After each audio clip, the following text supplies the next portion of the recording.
Fala galera, boa tarde aqui para mais uma live hoje. A gente vai falar um pouquinho sobre robótica, temos dois convidados especiais então na nossa live.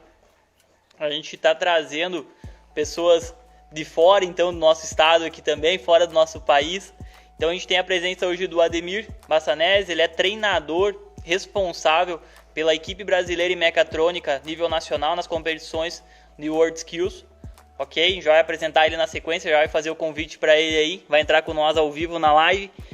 E na sequência a gente vai falar com o nosso ex-aluno Luiz. Nosso ex-aluno Luiz, ele faz mestrado integrado na Universidade de Coimbra, ok, faz engenharia mecânica, foi nosso competidor em 2018 no Festival Marista de Robótica. Então a gente vai estar fazendo um bate-papo legal aqui, vamos estar trazendo bastante experiência, bastante conhecimento também a vocês, para a gente também discutir, a gente fazer, sintam-se à vontade em perguntar, nos interagir aqui conosco também dentro da live, ok? Na sequência aqui a gente já vai adicionar o Ademir, ok? Já vamos falar um pouquinho com ele, já vamos discutir aqui também um pouquinho do conhecimento dele, um pouquinho do que é robótica, é mecatrônica. Mandar um abraço para todo mundo que já está online curtindo conosco aí. Então, grande abraço a todos. Luiz já está presente, Luiz logo mais vai ser o nosso convidado. Então, a gente já vai trazendo essas pessoas aí. A gente tem uma solicitação aqui, imagino que seja você, Ademir. Vou aceitar se entra conosco também.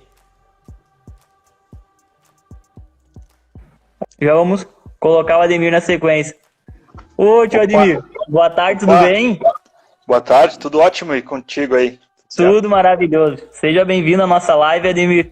A gente agradece também a sua disponibilidade. A gente sabe que a sua agenda também é apertada. Também sabemos que você está de quarentena. A gente já havia conversado aí nos bastidores. Sinta-se à vontade, Ademir. Para quem não conhece o Ademir, pessoal, o Ademir ele é treinador brasileiro da equipe de mecatrônica. Ele tem uma passagem longa também, uma trajetória bacana na área da educação. Ele já vem nessa rotina de treinamento aí. O Ademir sabe até melhor. A gente estava falando aqui de números. O Ademir puxou um dado lá de 2008. Tá, ok. Bom, é um prazer estar aqui falando contigo, então, nessa live. Eu já vim paramentado, já que a gente vai falar de robótica, ó. Eu vim de Star Wars aqui, ó, R2-D2 e essas coisas todas, né? Legal, bom, meu nome é Ademir Bassanese, eu moro em Caxias do Sul. A minha formação técnica é na área de automação industrial, fiz o técnico em automação industrial, fiz o tecnólogo em automação aqui pela Universidade de Caxias do Sul.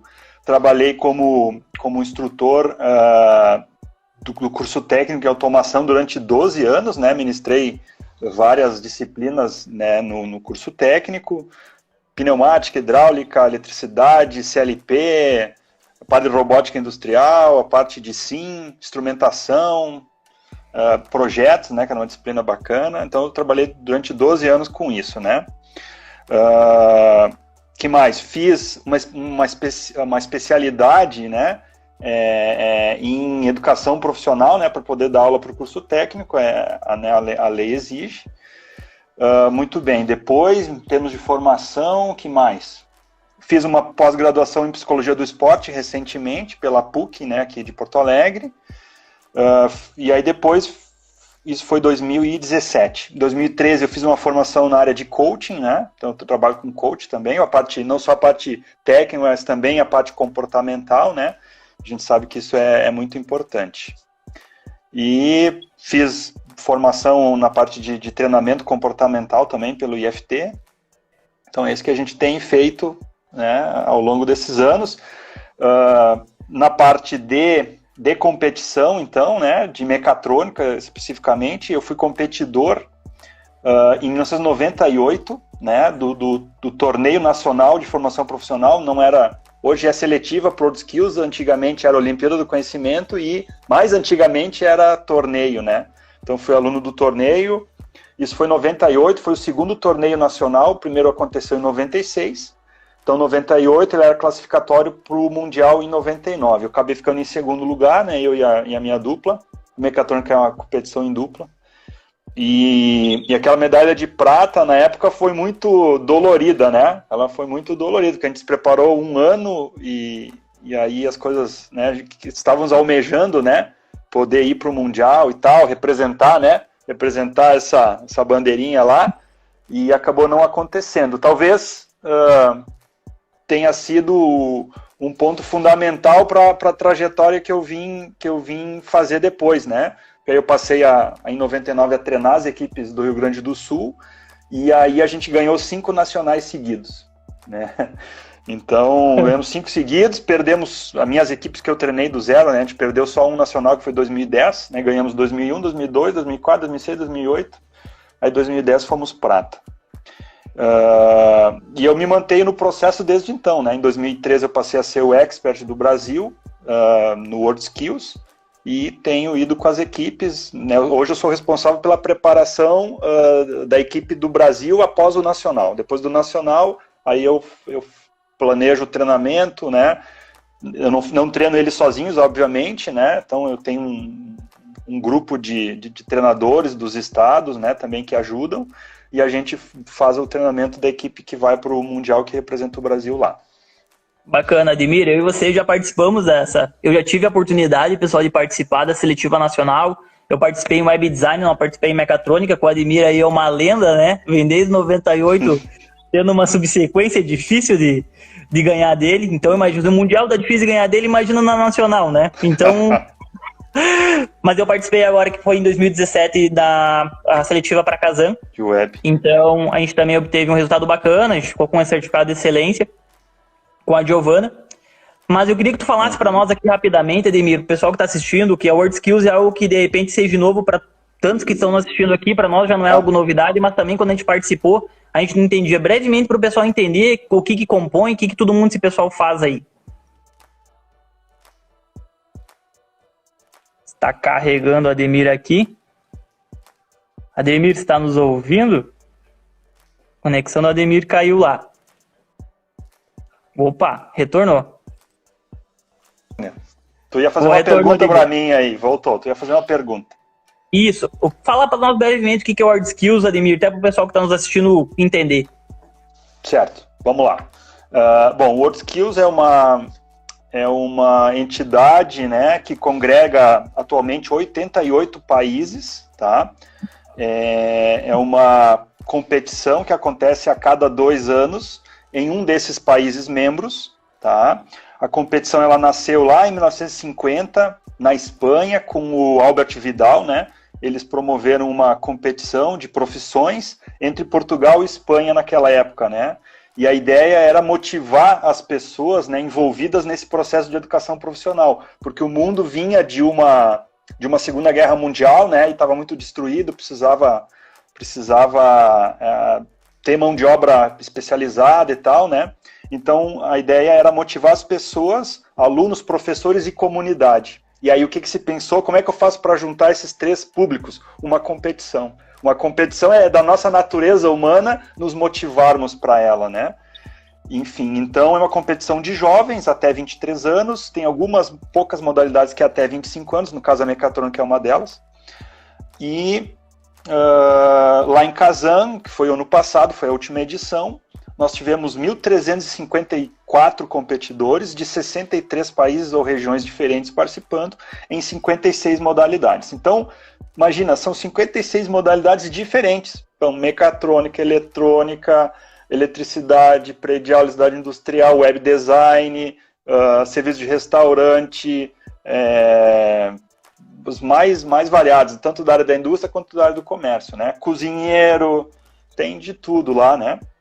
E então acontece a cada 2 anos num desses países membros. E o Brasil sediou a competição em 2015, foi lá em São Paulo, né, lá no AMB.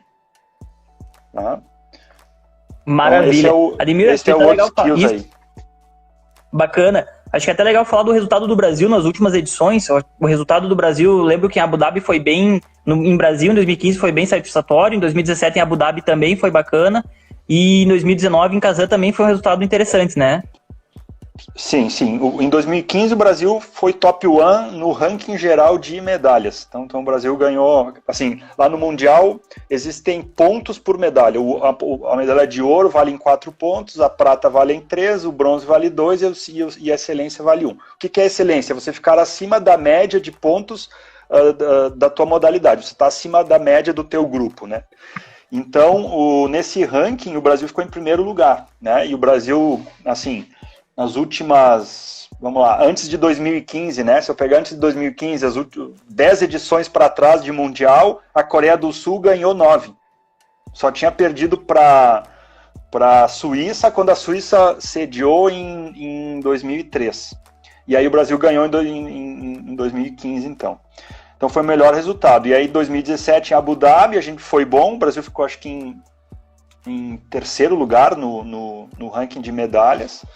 E agora, em Kazan, acabou ficando em quinto no ranking de medalhas e em terceiro no ranking geral de pontos. Aí o ranking geral de pontos é a somatória das notas de todos os competidores do país, né? Aí o Brasil acabou ficando em terceiro. Quem ganhou o geral em 2017 e 2019 foi a China, né? Então a China entrou para o World Skills em 2013 e em 2013 e 2015 foi o aprendizado, e em 2017 os caras já foram para o topo, né? Que bacana, Ademir. E você, quantas medalhas já tem, Ademir, na mecatrônica aí como treinador? Tu comentou que como competidor não obteve a medalha, teve uma prata, não foi para o Mundial, obviamente. Sim, mas medalhas mundiais, quantas já tem acumuladas aí, Ademir? Tá, vamos lá. Em nacional, eu tive a prata como competidor, 5 ouros e uma prata como treinador. E no Mundial, a gente já tem 7 medalhas, né? São 3 ouros, 3 pratas, 1 bronze, agora em Kazan, e 3 diplomas de excelência, que foi 2001 foi 4º lugar, 2003 e 2005 foi 5º lugar. Então, foi as primeiras equipes que eu treinei, 2001, 2003, 2005. Então, assim, para mim, esses 3 anos, esses 3 mundiais seguidos foi um aprendizado, né? Eu ganhava nacional, aí chegava no mundial, 4º lugar, depois 5º, faltava alguma coisa. E aí eu fui ajustando a metodologia, tanto técnica, mas principalmente a parte mental, a parte psicológica, digamos assim, né?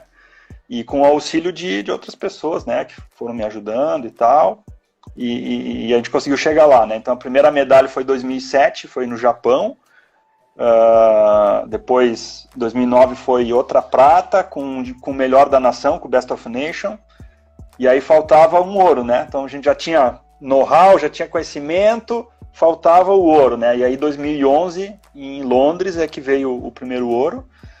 E então, por exemplo, para 2011, foi a primeira vez que eu tinha estabelecido uma meta numérica de nota que a gente precisava tirar para tirar o ouro. Nos anos anteriores eu não tinha estabelecido meta numérica, né? Tipo, vou lá, vou fazer o meu melhor, né? Enfim, quanto mais melhor e tal. Só que isso a gente sabe que quem agora trabalha com coaching e tal, com meta, né? Então, quando você coloca valor numérico, aquilo fica na tua cabeça, né? Eu quero ser campeão mundial. Então, quando o cara decide quero ser campeão mundial, você já não consegue fazer as mesmas coisas igual no teu dia a dia. Tu te compromete com a atuação no dia a dia diferente, né? E eu lembro que em 2011, quando a gente fez o último simulado antes de ir lá para Londres, tinha um dos aspectos avaliativos da mecatrônica, que era as práticas profissionais, que é o acabamento das montagens, né? E os guris, para eles, estava tudo certo, né? Eles faziam, avaliavam, faziam a montagem, revisavam e entregavam, né? E quando eu ia avaliar, eu achava um erro aqui, outro ali, né? E aí eu conversando com eles, não, mas quando a gente vai revisar, já está tudo certo. Opa, aí aquele negócio me ligou uma luz amarela, né? Ou seja, o que estava na cabeça deles? Qual era a crença deles, né? Quando a gente vai revisar, tá tudo certo. Então, se tá tudo certo, o que eles encontravam? Não encontravam nada. O olho deles olhava, mas não via, né? E aí isso não serve pra gente. Se a gente quer ser campeão mundial, eu tenho que ser perfeito nesse item. Outros até posso perder. Então, a gente estabeleceu na época 95% era a nossa meta. E aí voltamos para casa, ajustamos isso ali e tal. Qual foi o resultado em Londres? 95,75. Assim, ó, bateu a meta certinho. E nesse ano, o Japão ficou com o ouro junto com a gente, com 98. O Japão fez 98, a gente fez 96,75. E aí, no World Skills existe um critério, né? Tem uma pontuação de 0 a 100, depois tem uma pontuação que na época era uma escala de 500 pontos. E nessa escala de 500, se fosse uma diferença de até 2 pontos, era um empate técnico. E aí a gente ficou eles ficaram com 559 e a gente com 557. E deu empate técnico. fazendo uma projeção, se a gente tivesse ficado com 1/10 a menos na nossa nota, não teria dado o ouro. 1/10 de 0 a 100, né? Então, se tivesse tido uma prática profissional, não era ouro, era prata. Então, cara, esses detalhes fazem, assim, toda... Parece um jargão, né? É um jargão, faz toda a diferença, mas faz mesmo. A gente sabe que faz, né? Bacana. Ademir, a gente tá falando um pouquinho de robótica hoje aqui, tu traz a tua experiência mundial, e é bacana a gente trazer, mas a gente vê que a tua linha de trabalho hoje é dentro da mecatrônica, por mais que a robótica tá inserida lá dentro. Tu consegue trazer para nós aqui a diferença do que é a mecatrônica hoje, o que é a robótica, só para o pessoal que está nos assistindo também conseguir compreender e ver essa diferença? Sim. Eu vou ampliar isso, Wagner. Eu vou primeiro falar automação e mecatrônica. O que é a diferença? Bacana. Tá? Porque o meu curso que eu fiz, tanto no Senai quanto na universidade, foi técnica em automação ou tecnólogo em automação. Mas a modalidade é mecatrônica, o centro ali do Senai é central de mecatrônica, né? Então, hoje atualmente, né, o termo automação ele é mais voltado para processos contínuos de produção. E o termo mecatrônica é mais para processos discretos. O que é processo discreto, né? É você ter uma linha lá de montagem, a gente vê aquelas linhas de montagem de automóvel, né? Então tem robôs ali trabalhando e tal, é montagem de peças, soldagem, pintura, enfim, né? E depois, e a parte de automação está mais para processos contínuos. O que é processo contínuo? É processo químico, farmacêutico, processo que trabalha com caldeira, que trabalha com água lá, que tem controle de processos, né? De temperatura, pressão, vazão. Tá? Então são processos mais analógicos, né, variáveis analógicas, e mecatrônica é mais variáveis discretas, variáveis digitais, digamos assim. Onde é que a robótica entra? Né? Como tu disse antes, a robótica está dentro da mecatrônica. Né? O termo mecatrônica, né, ele nasceu lá no Japão, na empresa Yaskawa. Né? Foi na década de 70, aqui mais precisamente. A palavra mecatrônica ou mechatronics, né? Foi a Yaskawa que fez, registrou a marca em 26 de agosto de 1970, né? E eles receberam a concessão do registro em 73, e aí o termo mecatrônica, e eles conseguiram o registro só no Japão, não fizeram o registro para o resto do mundo, né? E aí quando foram fazer a revisão do registro da patente do nome, o nome já tinha se espalhado um monte, né?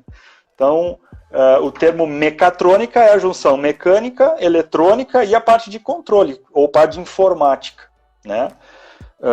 Muito bem. E a parte de robótica, então, né? Então, eu vou falar um pouquinho Então, assim, mecatrônica, tudo que envolva mecânica, eletrônica e informática é um sistema mecatrônico, tá? Um robô não deixa de ser um sistema mecatrônico, a partir desse ponto de vista, né?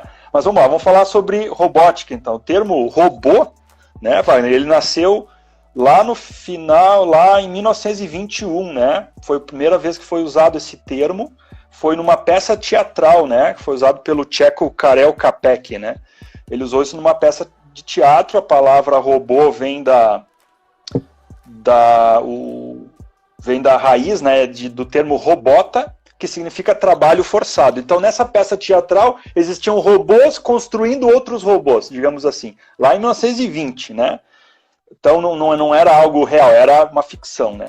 Ainda em termos de ficção científica, em 1950, né, o escritor Isaac Asimov, né, no livro I, Robot, Eu, Robô, né, criou as leis da robótica aqui, né? E nessa época tinha muito essa ideia de que o robô viria a substituir o homem, então ele teria que ser parecido com o homem. Tipo os robôs do Star Wars aqui, né? E o primeiro robô industrial, né? Ele já é da década de 60, né? Em 1961, o George Devil criou o robô industrial chamado Unimate. Então ele era um robô de 3 graus de liberdade, mais a garra, e ele era usado na General Motors lá. Tá? Então, os robôs, olhando na parte industrial, né, desculpa. E aí o primeiro robô com parecido com um braço, né? Um braço articulado, né? Digamos assim. Aí ele veio em 69 dentro da Universidade de Stanford. Foi um robô de 6 eixos elétrico, né? O Unimate lá era um robô hidráulico. E o robô então, de Stanford era elétrico já. Então, os robôs industriais, eles têm esse formato, né, de um braço, assim, né, como se fosse, é o mais parecido são os robôs antropomorfos, né, ou seja, parece com um braço, e ele é utilizado para montagem, para manipulação, para pintura, para N situações, né.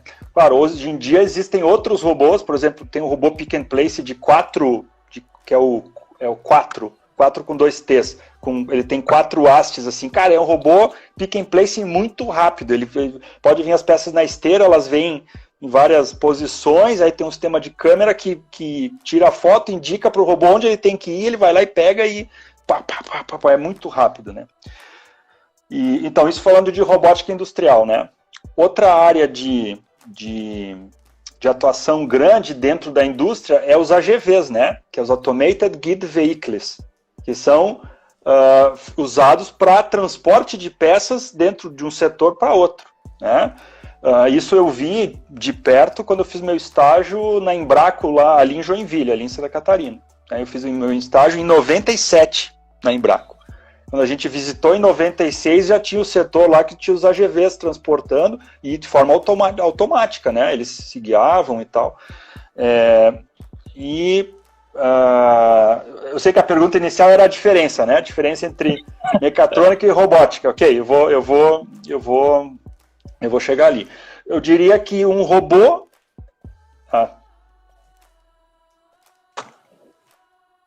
Opa! Demir, acho que só caiu a conexão dele aqui, pessoal. Já vai estabilizar com ele aqui, a gente já vai retornar.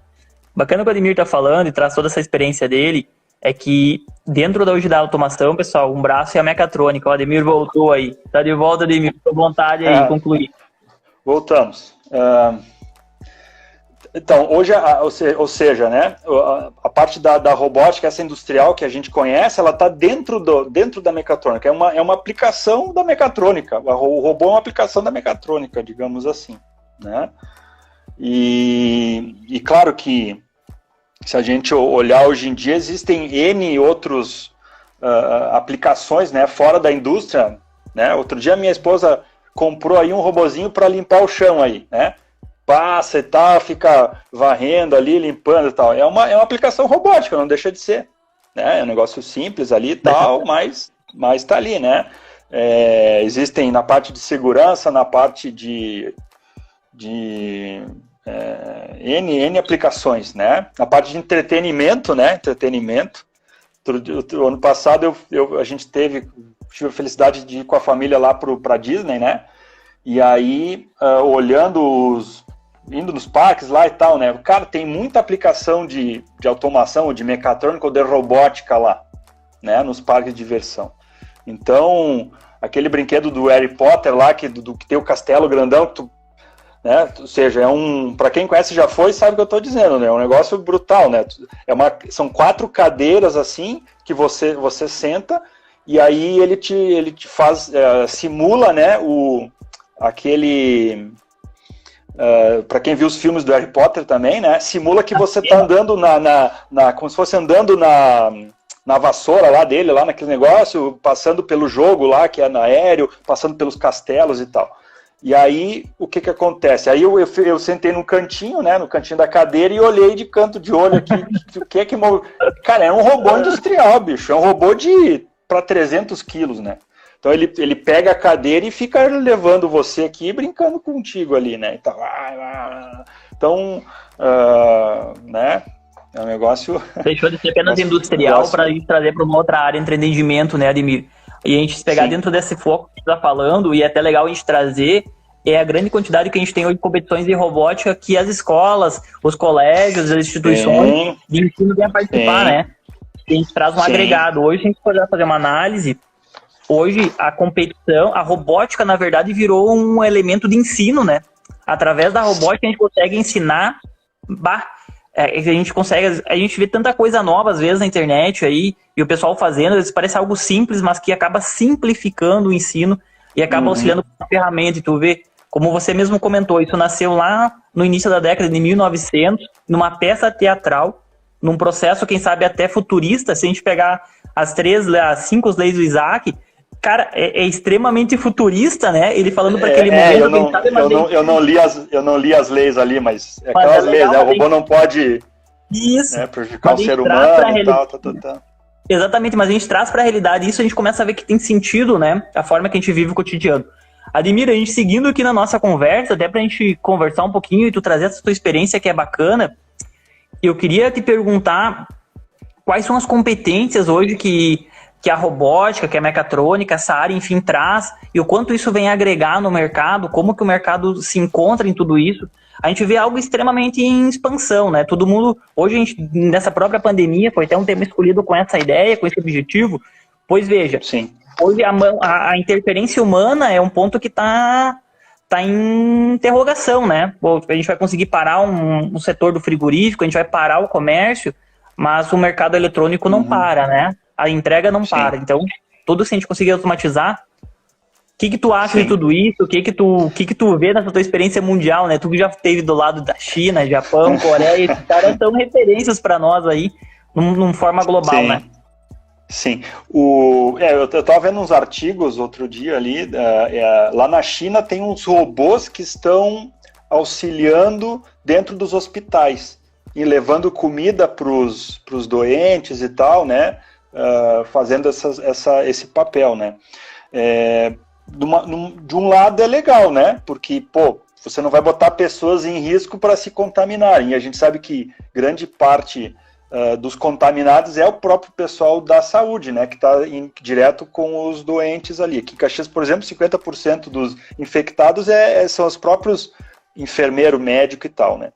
Por outro lado, ter uma máquina vindo ali conversar contigo, conversar entre aspas, né? Te entregar coisa, é um negócio que é impessoal, né? Então tem os dois lados da moeda, né? Mas você tocou num assunto antes, que é a questão do uso da robótica para a educação, né? Eu acho que isso é algo fantástico, né? E assim, com essas minhas viagens que a gente vem conversando com as pessoas e tal, né? Principalmente Europa e Estados Unidos, o que foi acontecendo? As crianças, os jovens, né? Os jovens principalmente, não estavam mais se interessando por essas áreas técnicas, não pela tecnologia em si, né? Celular, essas coisas, tal, mas pelas áreas técnicas, né? Pela área técnica, enfim, queria ficar mais em escritório, né, do que no chão de fábrica, digamos assim. E aí começou a surgir essas competições com esse intuito de trazer o jovem, a criança, e se interessar pela parte técnica, pelas engenharias, né? E aí nada melhor do que a robótica, né? Porque a robótica ela brilha o olho, né? Então, numa competição lá de mecatrônica, se tem o robô, é um atrativo. Se não tem o robô, já diminui o interesse. Visualmente já não é a mesma coisa. Em feiras, a gente fez muita feira, muita coisa. Eu tinha que botar um robô lá fazendo alguma coisa. Se tu bota um robô fazendo alguma coisa e tal, cara, enche o público quer ver. Agora, se você não tem ali a figura do robô e tal, já diminui, né? Então, essas competições que tu falou, né? Existem N competições com vários tipos de intuito, né? Não quero falar de todas elas aqui, tu é o especialista disso, mas vou falar um pouco do que eu já vi, né? Então, uma que me chama muito a atenção é a FIRST, né? Lá nos Estados Unidos tem as classificatórias todas. Ela surgiu com esse intuito do ensino das engenharias, né? Existem várias equipes aqui no Rio Grande do Sul, no Brasil, que participam. O pessoal aqui em Caxias participou uma vez em 2005, né? E eles foram para a final, foram para Houston lá, vieram com uma premiação lá de Rookie, né? De melhor estreante. Foi uma experiência legal para o pessoal, né? Junto da FIRST tem a FIRST Legal Leg, né? Que vocês participam. Existe a RoboCup, tem a Federação Internacional da RoboCup e tal, e eu estava lendo lá, o intuito da RoboCup é até 2050 robôs, jogadores de futebol ganhar do time campeão do mundo da FIFA. Né? Tá lá escrito, eu até achei, mas será que isso aqui é verdade? Né? Eu, entrei no site lá da RoboCup para ver, e realmente esse é o intuito dos caras. E lá na RoboCup existe vários níveis, né? Soccer, o resgate, a parte industrial, a parte júnior, a parte de home, né? E cada um deles tem níveis ali também. A competição, a 24ª RoboCup vai acontecer agora em junho em Bordeaux, na França. A não ser que eles transfiram, né? Por causa do corona aí, né? E ao longo do... Existem outras competições interessantes, eu diria algumas até meio bizarras, eu diria, né? Tem aquele robô sumô, que é o robozinho para um empurrar o outro e tal. Tem o robô... Cara, há uns 10 anos atrás, mais ou menos, quando eu dava aula da disciplina eu saí em 2011, então é mais de 10 anos, é uns 15 anos atrás. Quando eu dava disciplina de projetos, né? Aí o pessoal queria fazer um robozinho e tal, não sei o que, aí eu entrei na internet, fui dar uma olhada e tinha uma competição em Portugal que era o robô bombeiro. Então, tinha uma casa, uma maquete de uma casa, e aí tinha uma vela acesa lá. E aí o robô partia de um ponto, ele tinha que descobrir em qual cômodo da casa tinha essa vela acesa e tinha que apagar a vela. E aí tinha um monte de regra, né? Se podia tocar, não podia derrubar a vela e tal, né? Então, era uma coisinha interessante ali para nível de aluno, né? Existe aquela luta de robôs nos Estados Unidos, que a Discovery mostra, né, e tal. Ali eu, particularmente, não acho muito legal essa parte destrutiva, né? Destrói, assim, eu não vejo muita... Mas, ok, né? Em termos de estratégia... Né? É o entretenimento, é um show, né? Os Estados Unidos é show, eles gostam de show, né? Então, mas ver as estratégias das equipes para não destruir e tal, ou seja, existe um estudo, vamos pensar assim, existe um estudo por trás de engenharia, de não destruição, de resistência de materiais, escolha de materiais corretos. De resistência de materiais, isso aí, então tem esse ganho, né? E nesse nível que a gente conhece aí, que o Marista participa, que tu participa, né? Eu vejo que ali... Outra coisa, por que popularizou isso também, né? Porque você vai para a competição e raramente você não volta sem uma distinção, sem uma premiação, né? E isso é muito importante para quem está participando, para o professor, para a instituição e para os alunos, né? Então ele independente, não é o prêmio principal, mas é um outro, cara, não importa. Se tu vem com esse reconhecimento, né? É um reconhecimento do teu trabalho, do teu esforço, do teu trabalho em equipe. E aí isso te motiva para os próximos e tu fica com essas crianças estão em formação, né? Do seu caráter, dos seus valores e tal, né? Isso chega a me arrepiar. E aí o que acontece? Se tu é reconhecido por esse valor, por esse esforço, tu vai querer ter esses comportamentos no futuro, né? Na tua vida profissional. Então, para eu ser reconhecido, eu tenho que me esforçar, eu tenho que estudar, né? Então, eu não posso fazer de qualquer coisa, eu tenho que fazer certo e tal. Então, isso é fundamental para essa fase que eles estão aí, né? Então, é fantástico esse evento que vocês participam aí. Bacana, até contemplando que o Ademir vem falando conosco aí, compartilhando essa experiência dele internacional. Hoje, pessoal, a gente tem série de competições nacionais, a gente tem a OBR, que é uma competição Olimpíada Brasileira de Robótica, eu julgo que, quem sabe, seja até mais difundida que a gente tem dentro do Brasil. Sim, isso. É um seguidor de linha, sim, mas de uma complexidade gigantesca. A gente esteve participando ano passado em Jaraguá do Sul, na etapa estadual, e a gente vê o nível das pessoas, o nível dos competidores, né?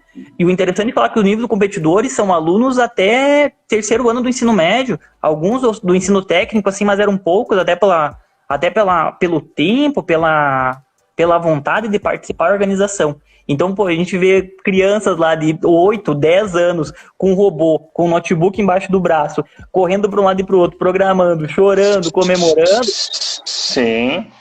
Vem muito desse aspecto do valor, né, Ademir? Essa experiência comportamentais. E outra competição que a gente tem dentro do Marista hoje, que fica dentro da província do Rio Grande do Sul, é o Festival Marista de Robótica. A gente participa desde 2018. Então, nosso convidado especial na sequência é o Luiz, que foi campeão em 2018, que foi o primeiro ano que a gente participou. Foi um ano sensacional, assim. Foi um ano de muito aprendizado lá dentro da competição. E a gente chegou lá como com 2 kits de Lego, a gente brinca muito ainda hoje, né? A gente chegou com 2 caixinhas de Lego, na humildade, o material emprestado do pessoal de São Paulo até, e o pessoal vinha com cases, empurrando, e toda uma logística ali, veja só, é do trabalho, né? A gente conseguir conquistar. Ademir, só pra gente pra gente ir pra etapa final aqui, a gente também quer conversar com o Luiz na sequência, a gente tem o limite da live de 1 hora no Instagram, a gente poderia ficar a tarde toda conversando, da tua experiência é muito bacana.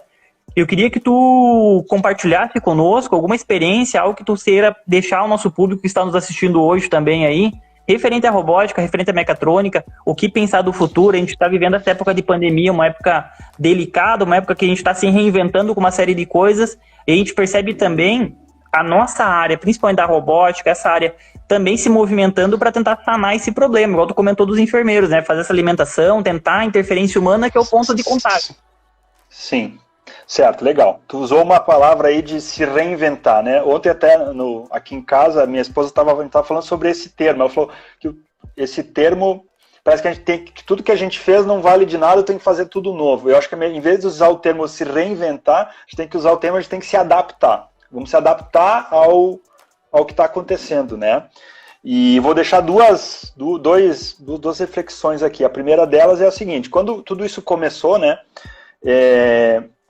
Eu pensei assim, cara, daqui 1 ano, né? Vou pensar para frente. Daqui 1 ano, eu tô lá, sei lá, em março de 2021. Quando eu olhar para trás, o que eu quero lembrar dessa época? Pô, que eu fiquei em casa, que eu não consegui fazer as coisas. O que eu quero, que lembrança eu quero ter? Eu falei, não, eu quero fazer algo diferente. E aí, o que eu, Ademir, fiz, né? Eu me desafiei, né? E abri o meu canal no YouTube lá. Né? Então, algo que eu aí, Ademir, a galera seguir esse canal teu aí. Então, beleza, já vou fazer o programa. Então, canal no YouTube, Apaixonados por Mecatrônica, né? Então, eu já lancei lá 4 vídeos, né? E aí meu desafio qual que é? Por questões pessoais, né? Muitas vezes... travou ali? Travou. Opa, tô te ouvindo aqui, Ademir. Fica tranquilo. Que travou o Ademir lá. O que o Ademir comentou aí, pessoal, até é interessante a gente ficar discutindo e a gente conversar, essa parte que ele fala da mecatrônica e do canal, acompanhando os vídeos dele lá, bem bacana. Ele traz um pouquinho sobre a questão da visão computacional. Opa, Ademir, tá de volta aí conosco. Falando do seu último vídeo que eu assisti, eu achei muito interessante, cara, que é um campo extremamente da computação, e a gente já tá falando isso aplicado lá dentro da robótica, da mecatrônica, dentro da automação, né? Sim, tu tá falando da aula de visão artificial, né?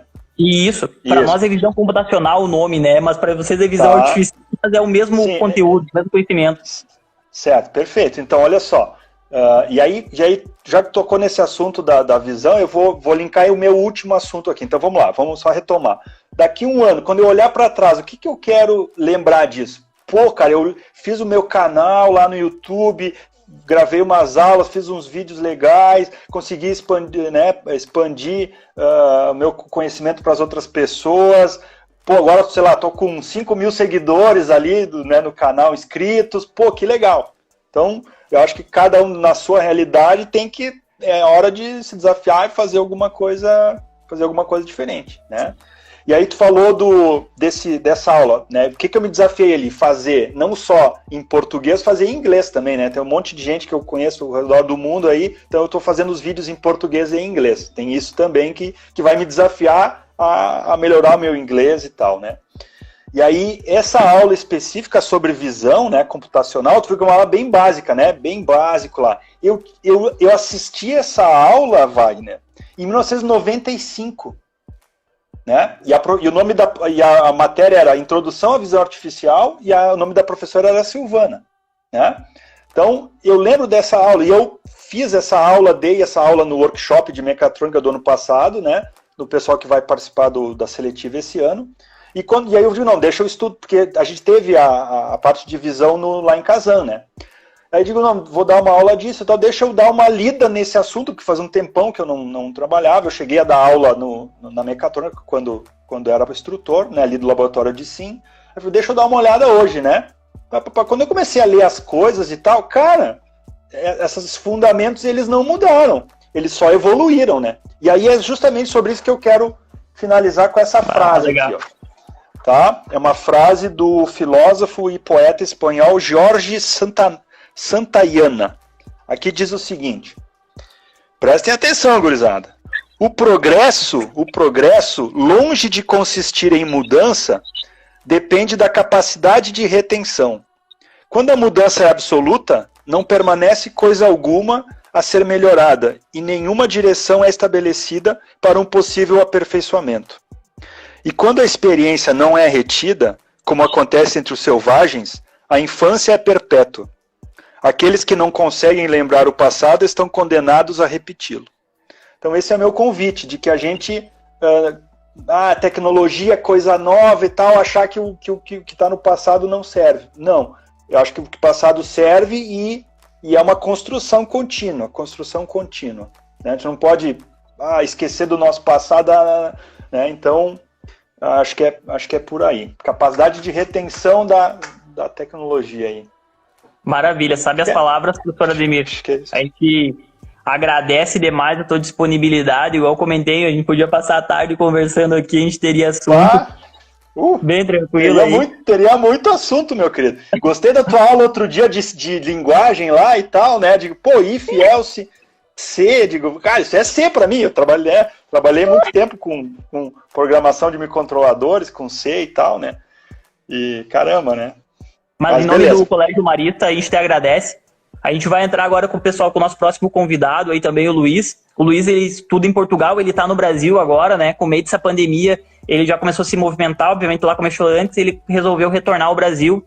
Ele está no Brasil agora, mas ele estuda lá, agora estão nesse recesso escolar. Ademir, grande abraço, cara. Obrigado por ter você aqui. A gente sabe que tu é uma baita referência no Brasil. A gente conhece o chapéu aí, esse é famoso, hein? Esse não podia faltar, né? Não podia chapéu, faltar. A bandeirinha aqui, ó. Tá? Obrigado, Wagner. Com certeza, a gente sabe que tu levou o Brasil a um nível de excelência, conquistando várias medalhas aí, a gente tem tu também como um grande exemplo. Beleza, Ademir? Beleza. Muito obrigado, querido. Um abraço. Tá, gente? E até mais. Valeu. Até mais, gurizada. Valeu. Tchau, tchau.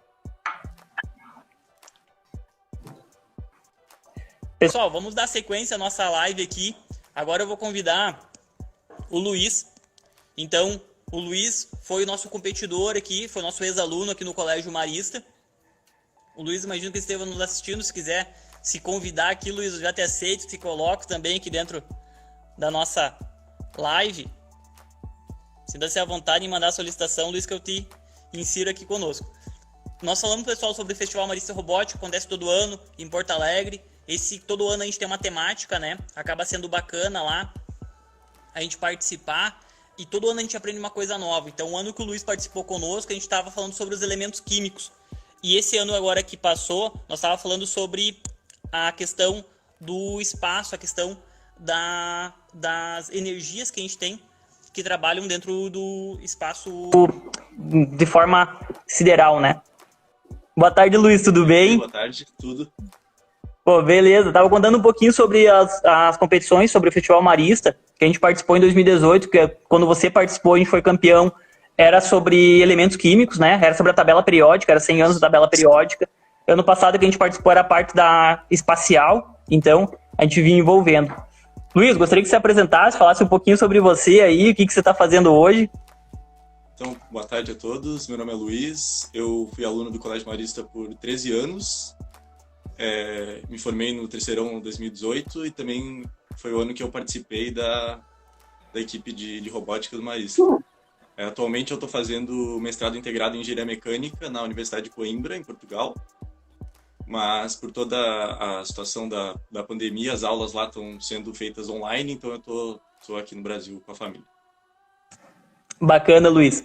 Eu falei um pouquinho sobre o Festival Marista para a galera, eu queria que tu trouxesse para nós aqui, Luiz, eu imagino que tu deva ver algo parecido hoje na faculdade, por mais que a engenharia mecânica, a gente teve essa fala com o Ademir, falando muito sobre automação, robótica, que acaba envolvendo de fato alguns conhecimentos. O que tu vivenciou em 2018 e que tu pode compartilhar conosco, e o que daquilo que tu vivenciou lá, tu vê hoje lá em Portugal na faculdade?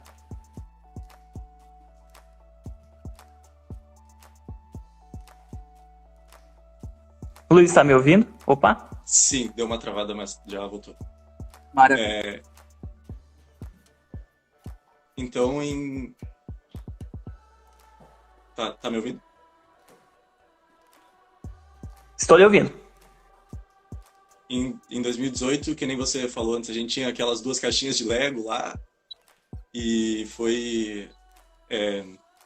não era um trabalho que já vinha sendo feito, a gente começou a equipe, e com gente do terceiro ano, do primeiro, até do nono, do segundo também, então não foi um trabalho que a gente ganhou pronto, a gente realmente teve que entender como a situação funcionava, teve que estudar as regras, estudar a robótica, ninguém lá sabia exatamente muito sobre robótica, você veio para nos ajudar, inclusive. E um pouco desse trabalho na faculdade, lá em Portugal tem, como a Devine falou, esse campeonato que é um campeonato famoso dos robôs bombeiros, que é feito por um instituto politécnico. E também as universidades têm alguns laboratórios de robótica. Eu posso falar melhor aqui do Brasil, inclusive eu fiz um semestre de engenharia mecânica na Universidade Federal de Santa Catarina, aqui, e existe um laboratório especificamente para robótica. Ele é vinculado ao departamento de engenharia mecânica, e eles envolvem mais a questão de pesquisa, de desenvolvimento de patentes, de coisas relacionadas à robótica, mas se percebe, dentro de todas as outras equipes e iniciativas de extensão da universidade, o quão presente são a robótica dentro do que quer que seja que se esteja fazendo. Então, desde a parte que eu participei de um seminário recentemente de ciência de dados, até veículos e automação de fábricas, tudo isso envolve a robótica em maior ou menor medida. Acaba sendo bacana tudo isso, né, Luiz? Tu tem essa experiência que ficou um tempo no Brasil estudando na Federal, conseguiu participar dentro desse laboratório, como comentou, imagino que seja o laboratório de Florianópolis, certo? Sim. Conheço lá também, acaba sendo bem interessante. Luiz, fazer uma pergunta aí, já também bem vinculada a isso que tu comentou. O que você vê hoje dentro daquilo que tu viu aqui na Federal nossa no Brasil, e aquilo que tu vê também, que coincide muito com Portugal, aquilo que tu tá vendo na Universidade de Coimbra, que você acha que vê que os dois países estão em plena ascensão? Como que tu vê todo esse crescimento de forma global? O curso, eu posso falar mais da engenharia mecânica, que é... Claro, por favor, sim, a tua área é mais de fato, né? Mas o que eu vejo como mais importante, ou talvez o principal desafio, seja a questão da integração de todas as áreas e do crescimento pessoal, assim mesmo. Tem várias iniciativas aqui na Universidade Federal. Existem equipes de competição de carros off-road, de carros elétricos, de barcos solares, de aviões. E talvez a maior dificuldade hoje, além da questão técnica, que isso se resolve com estudo, com livros, as universidades são extremamente preparadas para isso, é a questão pessoal, é a questão, aquilo inclusive que o Ademir falou, das primeiras competições, a parte técnica se desenvolve, mas a questão psicológica, o preparo, a calma, a frieza que tem que ter, isso é mais difícil, e isso eu acho que talvez esteja sendo o ponto mais importante agora. O que mais se observa, por exemplo, enquanto graduando, eu posso participar de qualquer uma dessas equipes que eu falei, existem processos seletivos para isso. E o que mais se observa não é necessariamente se a pessoa tem todo o conhecimento necessário ou se ela é tecnicamente excelente, mas sim se ela tem essa vontade de aprender, se ela vai saber trabalhar em equipe. E isso foi uma coisa que eu vi que a gente pôde desenvolver muito na nossa equipe de robótica aí em 2018. Bacana você falar do Luiz, que até complementando, em 2018, quando a gente montou a equipe, a gente teve 40 dias mais ou menos, 45 dias, entre o tempo que a gente montou a equipe de fato e a gente estava entre a competição, né? A gente teve um intervalo bem pequeno. De fato, a gente se dedicou bastante. Hoje a gente traz o Luiz para conversar, que o Luiz é um dos alunos que estava no terceiro ano e saiu. Então, mas também foi peça fundamental para a gente ter o sucesso que a gente tem hoje. Imagino que o Luiz acompanhou ano passado, a gente até conversou, ano passado a gente também participou. Em 2018 a gente conseguiu ficar em campeão no Festival Marista Robótica, na categoria de pesquisa avançada. No ano que passou, a gente ficou em terceiro lugar também na categoria de pesquisa avançada e obteve o melhor resultado entre os colégios maristas, num todo dentro da categoria de robótica, que é de fato a prática que ia acontecer lá. Então, se não me engano, ficamos em 5º ou 6º lugar, os demais foram as escolas convidadas da região lá da Grande Porto Alegre. Tu lembra de alguma coisa que te chamou a atenção, Luiz, que te faz recordar até hoje de tudo isso que passou e que tu usa, por exemplo, no teu dia a dia, daquilo que a gente vivenciou em 2018? Eu acho que o principal, o que mais marcou, foi justamente por esse período curto que a gente teve, foi de ter que se virar. Então, ninguém sabia muito de programação, mas a gente tinha uma interface que ajudava e os guris, principalmente, eu não fiquei tanto nessa parte, mas eles foram se virando, pesquisando, juntando as coisas, testando. E na parte da pesquisa, a gente tinha que pesquisar sobre tabela periódica, algo que a gente vê nas aulas de química, mas talvez não com a profundidade necessária para fazer aquele trabalho. Então, saber trabalhar com o Google Acadêmico, procurar artigos em inglês e montar um trabalho mais estrito, assim, em tão pouco tempo, eu acho que foi o que mais marcou. Bacana, né? A gente começa a falar, a gente também lembra, né? Quando a gente pesquisou, a gente fala tabela periódica e robótica. O que tem a ver, pessoal? Todo ano o festival tem uma temática, e a temática naquele ano era a tabela periódica, né? Então, vejam, a robótica acaba sendo uma transversal, um objetivo para a gente conseguir ter conhecimento. Então, a gente navegou num nível muito profundo em conhecimento da química e, posteriormente, esse ano que a gente foi a nível espacial, estudando sobre elementos, sobre componentes que são compostos, por exemplo, naves e por aí vai. Então, acaba sendo interessante como tudo isso a gente acaba se envolvendo e como a robótica traz isso para nós. Hoje o Luiz aqui presente, acaba sendo bacana, o Luiz tem essa experiência e está vivendo hoje isso na universidade. Imagino que muitas coisas que a gente falou, vivenciou, ele mesmo próprio comentou, né? Por pesquisar no Google Acadêmicos. Para o pessoal, às vezes, do ensino regular, o fundamental, isso não faz muito sentido, né? Mas a primeira vez, eu imagino, quando chegou na faculdade, imagina que o professor já deve ter largado um artigo e voltou. Te vira agora aqui, né? Sim, com certeza. Essa transição, se não tem algo como uma equipe de robótica, como um trabalho a mais que a escola faz, essa transição acaba sendo muito abrupta, assim. Você sai da faculdade, sai da escola estudando nos livros que você já tem, fazendo as provas, você chega na faculdade já tendo que saber usar essas ferramentas como o Google Acadêmico, sabendo citar artigos e tal.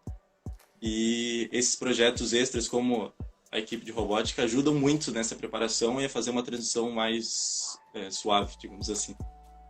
Bacana.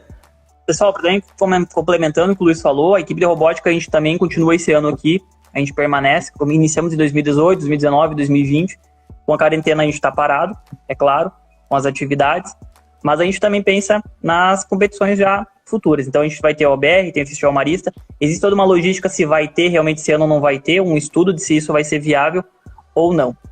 Luiz, a gente agradece de coração da participação, ter aceito conosco aí, vir participar. É uma grande honra ter você, cara. Você foi uma peça fundamental em 2018, quando a gente esteve em Porto Alegre. Foi uma pessoa que exerceu uma liderança muito grande, é lembrado até hoje na equipe aqui. A gente tem o Japa, tem o Vini, tem o pessoal ainda que participou daquele ano. Tem o Vitor, que também estava na programação, que ainda lembram de ti lá, lembram com carinho. Então a gente deixa um abraço da equipe a você, o agradecimento também, agradecimento do colégio em estar se disponibilizando e participando conosco aqui. Muito obrigado pelo convite e desejo todo sucesso aí nas competições. Com certeza, seguimos aí. Pessoal, vou chegando para o fim. Se alguém tiver alguma dúvida, sinta-se à vontade em perguntar para nós. A gente tem mais uns minutinhos aqui ainda para perguntar. Só vou se encerrar com o Luiz aqui. Agradeço a todos que participaram conosco, todos que estiveram online aqui. Espero que esse conteúdo tenha trazido para vocês um conhecimento, esteja agregado também nesse momento de quarentena que vocês estejam em casa, aproveitado para incentivar vocês a participar da robótica. A semana passada a gente falou um pouquinho sobre programação fundamental, a programação está embutida dentro da robótica. A gente agora trabalha com mais elementos, né? Além da programação na robótica, a gente tem que se preocupar com a parte física, que de fato é o robô. Abraço a todos que participaram conosco aqui. Fica meu agradecimento. Fica a sugestão, igual deixei de semana passada. Querem sugerir um tema para a live? Sintam-se à vontade para a nossa próxima live aí. Grande abraço e até mais.